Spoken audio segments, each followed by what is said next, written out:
When I first got into business, there was one simple quote that changed my entire perspective around entrepreneurship. And that quote is that the 7th employee at Facebook is more wealthy than 99% of entrepreneurs out there. I'll never forget where I was when I heard that for the first time, and it absolutely blew my mind. I was under the impression that the only real way I could get rich was to go out and be a founder and start my own company and do the whole damn thing. But then I sat there and actually started to think about that quote. Just look on social media and find people being honest, and you will see that a lot of entrepreneurs have found themselves in what they like to call golden handcuffs. This means that, yeah, sure, they might own their own business, they might have their own LLC, and they might take all the revenue, but they've essentially just built themselves another job that they can't get out of. Where if you sit there and you think about the early days of Facebook or Yahoo or Google or any startup, the employees who were number 5, 6, 7, 10, 15, if those people actually stayed and wrote it out, not only would their stock options be worth millions and potentially tens of millions, but they would then now be an executive at one of the most successful companies on the planet, all while effectively taking zero risk,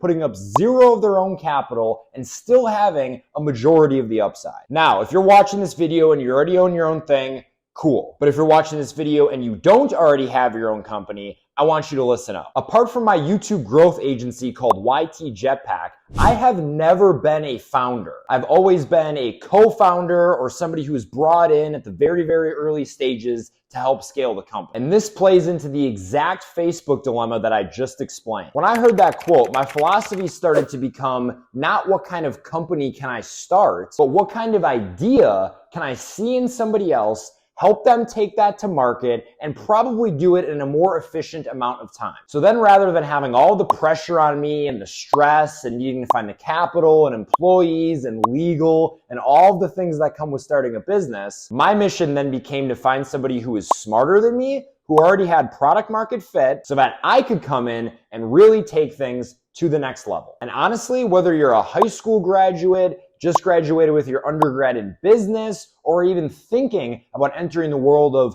entrepreneurship or making money online, I would strongly suggest that you sit here and think about that quote that I just told you. Everything in life is a risk-reward assessment. And in my opinion, if you don't have any fucking skills, why are you taking so much risk? When I first got into this make money online world, I was just an SDR for some company. And I did this because I had little skills, little connections, no capital, and I needed a way to prove myself and get some experience under my belt. I promise you, if this video is resonating even a little bit and you are interested in going to the world of business, take some of the pressure off yourself, start to network, start to hang out with cool people, and before you know it, that business idea that you didn't even think of starting is gonna be the thing that makes you rich. Guys, thank you for watching this video. If you did enjoy, feel free to drop a comment, leave a like on this video, and subscribe to the channel so you do not miss any videos coming out weekly.